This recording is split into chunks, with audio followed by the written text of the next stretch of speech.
my end. So, okay, but we are live. Good morning, ladies. Welcome to the She Rises community group. We're super excited to have you. We're going to just give people a few minutes to, I don't even want to say a few minutes, a few seconds to log on and be a part of this live. We're here today with Maria Lobato. She is the owner and founder of Just Believe Project. And Maria is a best-selling author. You have 2 books out, right? I have 4 books already. 1 best-selling. Yeah, 4. Wow. Yeah, so she is a best-selling author. She's a spiritual medium, spiritual life coach, as well as an NLP master practitioner, which I'm going to ask you about as we continue. Maria, where are you from? Where are you exactly today? Today I'm in the UK, but I was born in Portugal. But I lived in the UK for the past almost 17 years. Wow. Yeah. I love your accent. And also, we're in for a treat today. Adriana, the other co-founder of She Rises, is live on camera. And ladies, I just want you to know it might snow here in Vegas because we have the duo here happening today, which doesn't happen so often because Adriana is our behind the scenes girl. So Adriana, I'm so happy to see you. Good morning, everybody. I'm happy to be here and finally be on camera. I know it's so hectic, but I will definitely be on a lot more, making sure you guys know who I am and what I do. And it's obviously fun to be here. So thank you, Maria. Thank you, Hanna. And I'm excited to dive into the book today. So yes. So we had the opportunity to co-author a book with Maria called The Everyday Woman's Guide to Doing What You Love. And I have read your chapter quite a few times just because there's some things that really resonated with me personally when you talk about your voice and not, being fearful of judgment and some other things. But I think the best way to start this interview is just tell us a little bit about you, who you are. We know you're in the UK now. We know you're from Portugal, Yeah. but give us a little insight as to who Maria is. Okay, so I like to think of myself as being just a normal person, just like everybody else. Yeah. I'm a spiritual medium since birth. That was one of the things that I was so afraid of it growing up, and I was so outside of my comfort zone that I lost my voice because I wouldn't tell anybody about it. I was way too, I don't know, I was ashamed. I was afraid of it. I think that you get afraid of being like an outcast. You're different. So that's how I grew up. Not even my family knew about what I did and what I could do and my communication with spirit. But I kind of led a double life for a few years because I only shared that part of myself with a very small group of people. And then I started working with spirit and with people. So as a medium, and I did a platform, I did church work, I did one-to-ones for several years. And I had another life on the side where I went to the office every day and no one knew who I was. So I didn't really have a voice. I wasn't being authentic. I was hiding part of myself, and that was horrendous. So in my chapter, I do talk about how me not being truthful to who I was and not being authentic, I ended up in a very bad relationship where I wasn't me. So, well, things had to change. So a few years ago, I one day woke up and said, you know what, things have to change. Instead of the old me, I said, from today, I just want to be happy. And everything changed. So I became authentic. I walked away from a 24-year relationship. I eventually walked away from my office job. And now I do what I love. I do what I love. Wow. So you mentioned that in your chapter. By the way, ladies, the chapter is called I Just Want to Be Happy. And the book is called The Everyday Woman's Guide to Doing What You Love. So make sure we are going to post in the comments how to get the book. But this is her chapter in this book with some other sensational women. And as we mentioned, she is a best-selling author. I highly encourage you guys to get this book. But you talk about when you were mentioning right now leaving that relationship.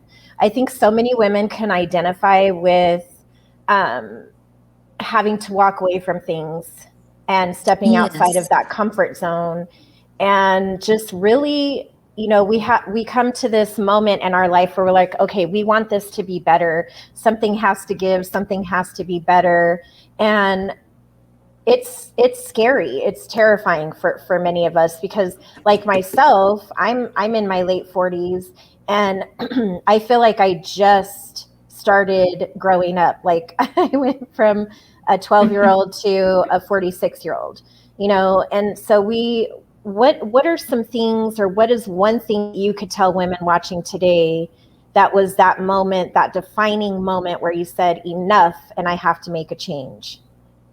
Well, I think that I realized I was unhappy. I realized that I lost myself. I didn't know who I was anymore.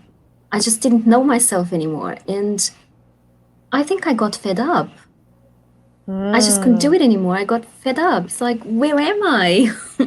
And for a few years, I used to pray every night and say, God, help me save my marriage, which, by the way, it's like a big eye-opening, as in, if I was praying like that, something was wrong. Yeah, but I just didn't want to see it. I wasn't prepared to see it. And one day, my prayer changed, and I just thought, you know what? No, I just want to be happy. And the title of my book, my chapter, I just wanted to be happy, and from then on, everything changed. Now, one thing that I know, and I've been noticing with the women that I work with as well, is that you have to make a decision, but making a decision and changing your life, it doesn't stop there, because there's old habits. There are old stories, and you keep living your life the same, based on the same beliefs and the same lenses or colored lenses that you used to have before. So the work doesn't stop there. You have to be prepared to keep working on yourself, to keep improving yourself, to look at your limiting beliefs, to look at the way you think, your thought patterns. All of those things need to be looked at, and it's just so important that the first thing is make a decision, and then it's be prepared to ask for help, because I didn't do all of this alone. I needed help.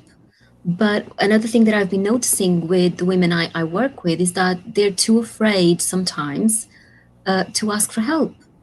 So they don't change because they're afraid of voicing their concerns, of saying that. I think they're ashamed of their decisions. Like I was ashamed of staying for so long when I knew that it was wrong. But there's so many women in the same situation, and I just want to say it's okay to ask for help, because a lot of us have been there, and if we can give you some directions, some pointers, then why not? Just Absolutely. don't live your life in a place of fear. Live your life in a place of love and of expansion. Definitely. And then I had a question because part of and you mentioned the word shameful. That's why I bring it up. You put in the book, why was or the spirits that you considered the gift that you had to communicate with them, it was a shameful gift in your point of view. And was that something that you put on yourself to say like it was shameful, or was it a community ideology that you placed on, or how did that come to be to where you considered it to be shameful as a gift? It was mainly a social and a cultural thing. Portugal is a very, it's getting better. It's getting a lot better. But when I was growing up, it was a very Catholic country. And women who could do what I did were called witches. Mm. So I kept myself to myself as much as I could. And yeah, not a lot of people knew. Okay. So I guess I kind of ask because it's a follow up question. You know, when you have a society where everything is not as open and welcoming, right? And you know that you deserve to be happy, you found a way and you took time. But for those who, they don't want to wait anymore, maybe they're younger or whatever age they might be, what advice do you have to give them to, those society settings that they have shouldn't define who you are? So how would you say to break through that? I'd say ask for help. Okay. Ask for help, because that's what I did. I had to ask for help to understand that things didn't have to be the way they were. I think that's the first step. Even if it's a friend, I'm not even saying a coach, but even if it's a friend, ask for help. And be prepared. You have to be prepared to go through uncomfortable times. It's not easy peasy, but No. it's so rewarding, isn't it? I think I like how you describe it. You said a journey of self-discovery and empowerment.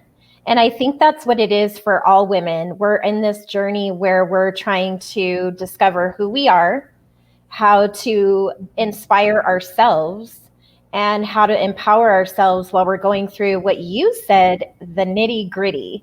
And I love the nitty gritty because I've been in the nitty gritty. And it's hard.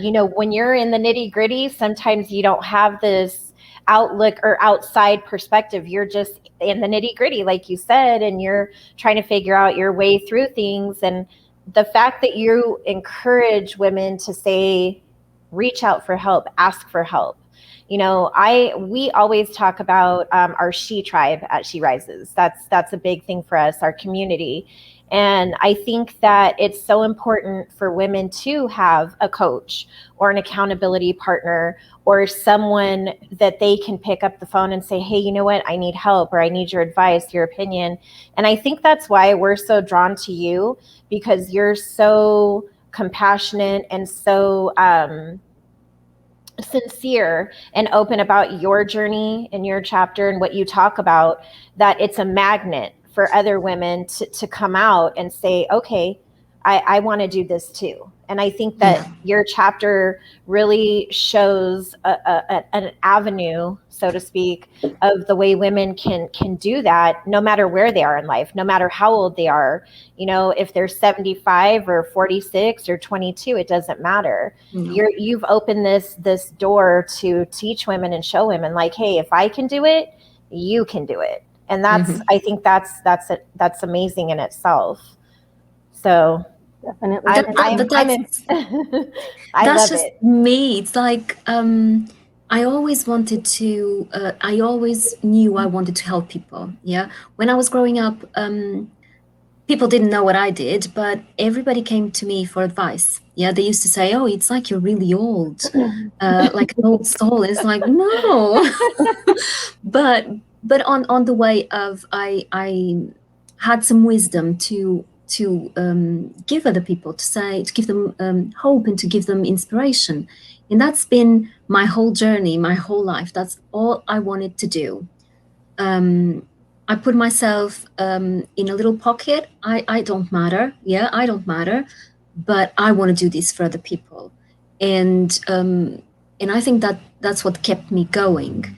And since I've learned to recognize my voice and how to use my voice, that's all I want to do. All I want to do, because I think that, yeah, you can have dreams and you can have a passion and all of that, but if you're not contributing, if you're not giving something to other people, then what's the purpose? I love that. I love that. It's like you're giving back. You're paying it forward. It's something that I said a few minutes ago in the live before we did our live. When you are serving others, you're actually growing and stretching yourself, because the focus just isn't on just you, but it's it's on helping others and paying that forward and helping others to reach the level that they want to be at, or to heal, or whatever that looks like. It's different for everyone. What is one thing that you found going through your journey? You talk about finding your inner power.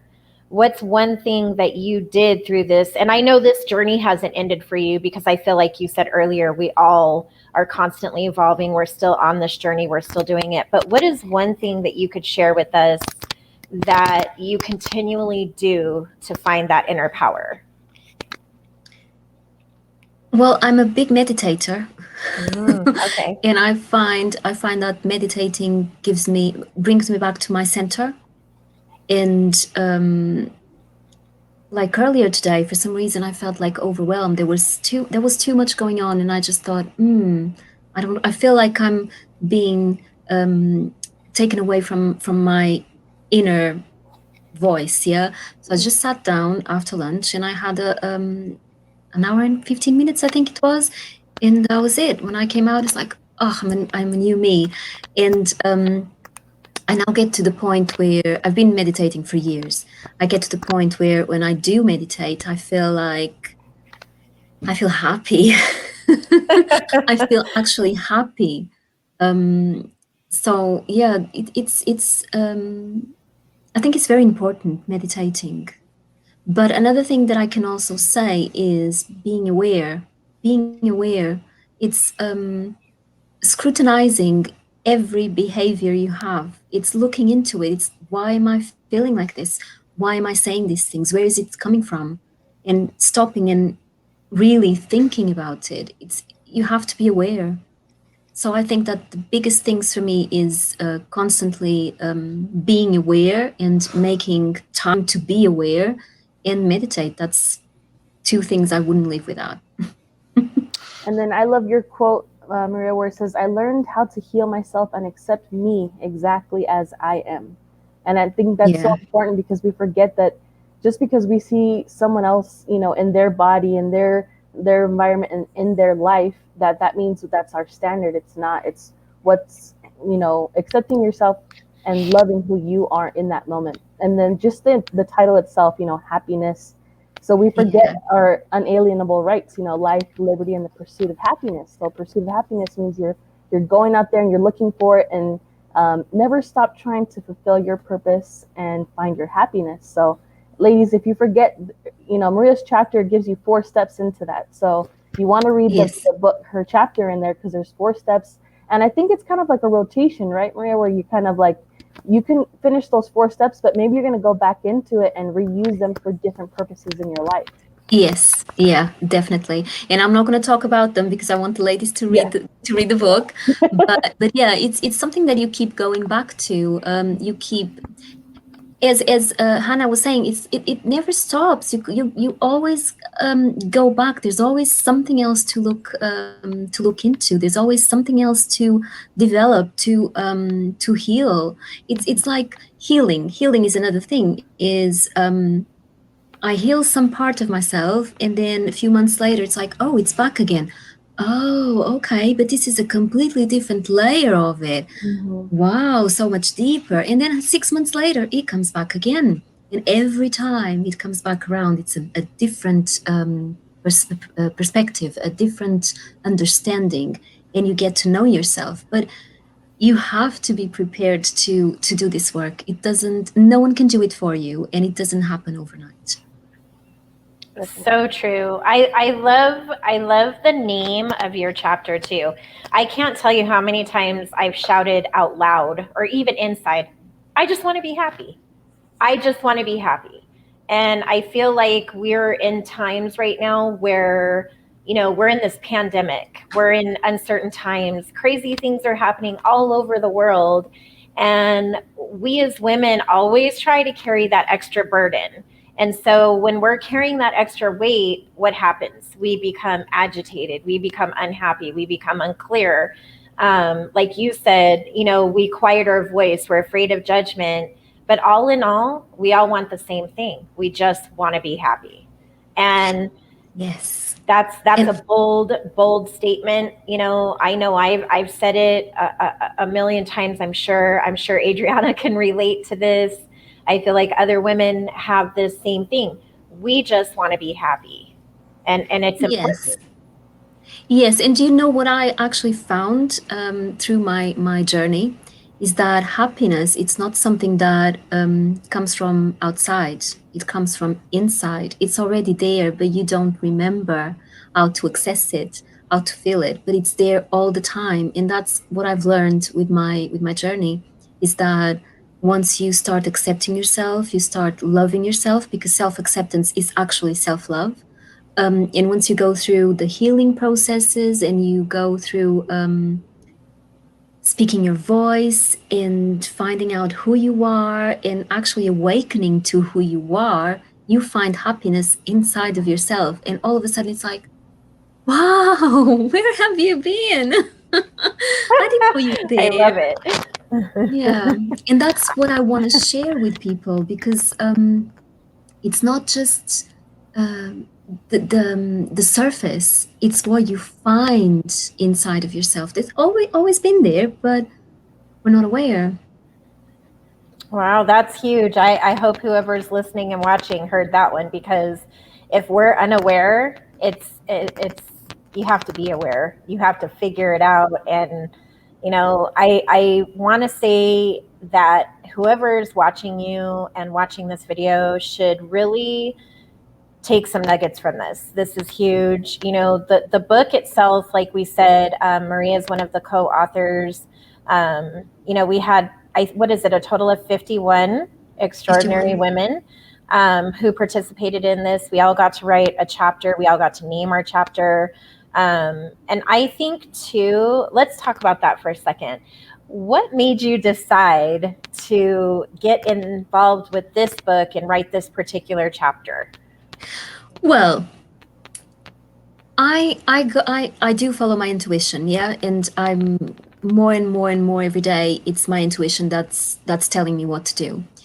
And I saw the post on the group about I think there were like 5 spots available, and I just scrolled down. And it's not for me, and it kept coming up for 2 or 3 days. The first thing I could see on my Facebook was 2 spots left or 3 spots left, and I think I went for the when it said 2 spots left. I just thought, you know what? I think I'm supposed to be doing this. And I really felt I'm supposed to be doing this. So I did it. And afterwards, I felt really happy and I felt this is the right thing to do. I don't know what's going to happen, but it's the right thing to do for some reason. And I was happy about it. I I'm think that, joining the next one as well. yeah, and I'm excited about that. We won't give it away yet, but she is going to be in another book. And we're excited to follow your journey, be a part of your journey. I think that by you following your intuition or your gut instinct, we wouldn't have met you otherwise. It kind True. of, this book aligned the right women with the right women with the right Mm. purpose, the right passion.